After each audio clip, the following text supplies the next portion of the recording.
voilà man maay lieutenant-colonel Ange Diatta man maay commandé en fait sapeur-pompier Dakar yi donc ay côté 7h35 la ñuy woo nañu am na benn lakk-lakk bu am marché Petersen maa ngi leen di fàttaliku yéen ñi xam naa am na ñu bëri ñu fi nekkoon il y a 6 mois aussi amoon nañ benn feu à même pas 50 mètres donc lu tubaab di wax les mêmes causes produisant les mêmes effets bu waat nañ ñu tey encore pour benn feu donc bu ñu yegsee engin Malick Sy comme ñoom ñoo gën a jege tel nañ yegg si quand même depuis ku xam centre ville xam ne heure pointe la heure yooyu mais quand même yegg si nañu après bu ñu yeggsee ñi xam ne quand même ay feux de marché généralement day soxla ndox mu bëri day soxla engin ñu demander renfort donc renfort pratiquement engin Dakar yëpp ñëw nañu engin Dakar yi bu ñu ñëwee fu mu ne nii présentement dans Dakar yu caserne Rufisque rek moo des ñoom ñooy gérer certainement ñoom ñooy gérer probablement donc lépp lu mën a am sur la banlieue et alentour donc bu ñëwee engins yooyu actions yi combinées ñu permettre ñu circonscrire rapidement feu bi nekk maître du feu et là à 10h15 la ñu fay lakk bi nag ça ne veut pas dire que opération bi jeex na opération yaa ngi continuer donc vous voyez ñoo ngi ñëw di dugg ci cantine bu nekk di xool di déblayer yëkkati zinc yi pour xool ci suuf ndax amul benn tàkk-tàkk bu mën a propager wu suñu demee donc ci yooyu lañ nekk soo xoolee seen ginnaaw sax garab yi ñoo ngi tàkk xam ne yooyu yëpp foog ñu ñëwaat après fay ko que ñu suñ demee tëdd nelaw ñu bañ ñu woowaat naan ñu marché Petersen fi ngeen nekkoon léegi tàkkaat na loolu la ñuy daw présentement. lakk bi fu mu jógee.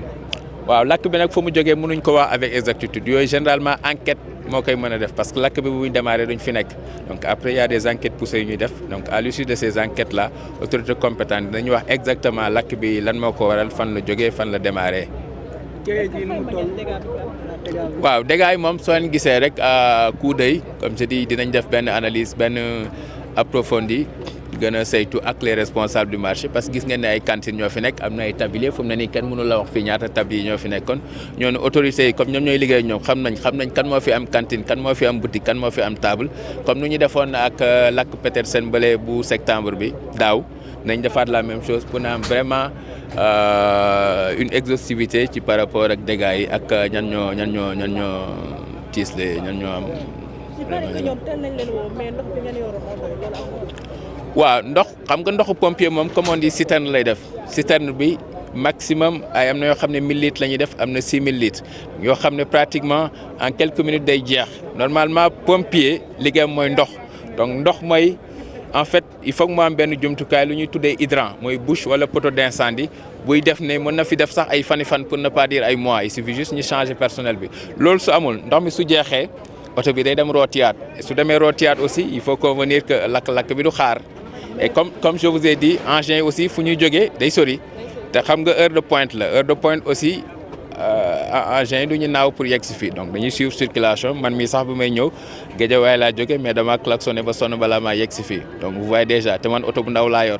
boo yoree oto bu mag nag bëgg a def am na aussi ay précautions yi ngay war a jël pour éviter quand même yow ngay dem di sauver ji nga def accident donc yeggoo il y a beneen tiis waaw. Est-ce que waru leen ko woon xalaat à l'avance? Non ñoo fu mu ne nii moom laa ne wax chaque année on vous répète les mêmes choses c'est sûr que certainement si ça continue comme ça dinañu woowaat encore pour Petersen ak pour feneen kooku yàgg nañ ko wax du tey du suba aussi on dira la même chose donc tant que restructuré wuñ marché yi toujours même chose lay am rek. ñaata camion citerne lañ indi pour fay la. camion citerne Dakar yëpp ñoo ngi fi. camion citerne Dakar yëpp fu mu ne nii suma camp Dakar yëpp benn rek moo fa des mooy bu nekk Rufisque comme ça au moins moom mu mën a jël parce que lakk-lakk mën naa am fi beneen aussi mën naa amaat foofu vous voyez c'est day compliqué donc moom rek moo fa des pratiquement suma citerne yëpp ñoo ngi fi soo leen xoolee aussi yeneen service yaa ngi ci borom yëre yu orange yi ñoom ñooy sauvetage déblaiement ñoom dañuy ñëw fii pour ñu aider ñu parce que kii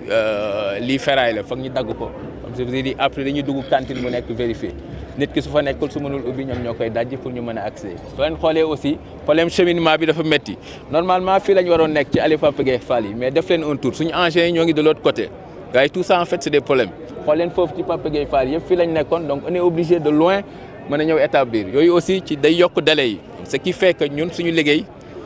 en fait empêchement yi day bëri comme ñu mën ko def avec le maximum de rapidité et d'efficacité si on avait un marché moderne balaa ñoo egg si sax waa marché bi ñoom am na déjà lu ñuy def donc loolu su amul service de garde su amul ay fil yoo xam ne sax parce que aussi on a eu des problèmes bu njëkkee ñëw électricité bi ñu njëkk a ñëw engin mu njëkk a ñëw bu ñu doon commencé arrosé da doon am ay étincelle c'est-à-dire que coupé on était obligé woo Sénélec pour ñu couper courant bi xam nga yëpp ay délai la parce que ndox mi aussi ku xam ndox xam ne day conduire kii donc fallait faire très attention donc précaution yi ngay jël yooyu yëpp lakk-lakk bi du la xaar. magasin yi jot a lakk est-ce que mën ngeen ko xayma. non fu mu ne nii loolu laa doon wax léegi mënuñ ko xayma nii de prime abord parce que il faut que ñoo ngi liggéey comme nu ñu defoon il y a 6 mois ak lakk-lakk bu amoon beneen côté bi ak les responsables du marché. donc ñoom ñoo xam kan moo yor table kan moo yor magasin parce que fii nii xoolal rek ay tool nga fi gis xamoo ko fi yàgg romb li nga xam ne bëri na ay cantine bëri na ay tablier donc suñu liggéey ak ñoom ñoom xamante nañ seen biir dinañ ne diw moo nekkoon fii diw moo nekk fii donc de manière exhaustive dinañ mën a xam également kii bi lakk-lakk yi conséquences yi exactement dinañ ko mën a évaluer. heureusement pour ñun amuñ ay pertes humaines préposé nañ benn ambulance sax pour au cas où mais heureusement pour ñun amul woon pertes humaines. gis nañ fi sànq ay blanc sapeur ñoom it ndax lakk bi moo leen fi indi wala dañ ñëw ngir. waaw li may wax rek pompier moom fépp ci monde bi pompier la mën a doon rek am na solidarité bu ñu am suñu collègue la ñu am yi même liggéey bi la ñuy def su différence mooy ñoom ils sont cantonnés rek seen base la ñu nekk maintenant ñëw nañ yëg nañ importance bi ñu ñëw bu ñu ñëw heureusement fekk lakk-lakk bi ni mu leen waxee lakk-lakk bi fay na mais comme je vous ai dit am nañ souvent am nañ ay problème hydrant parce que gis ngeen suñu oto yi di dem di ñëw ma ngi leen comme ñëw ngeen mais fay na heureusement ñëw ngeen léegi balaa ngeen dem noonu delloo à vite seen ndox bi ngeen yor mais mën ngeen ñu ko jox ñu def ko suñu engin comme ça au moins engin bi du mën a dem di ravitailler ñëwaat au moins gagné nañ ci solo mais ñoo ngi leen di remercier quand même ci collaboration bi. voilà ak également yenn civils yi ñëw y a le préfet aussi bu ñu indil yeneen citerne ndox parce que comme je vous dis engins yi dañuy dem di ñëw fii yëpp soo ko xayma pratiquement bouche yu gën a jege il faut nga dem assemblée nationale wala nga dellu Malick Sy et heure bi ak embouteillage yi c'est hyper compliqué.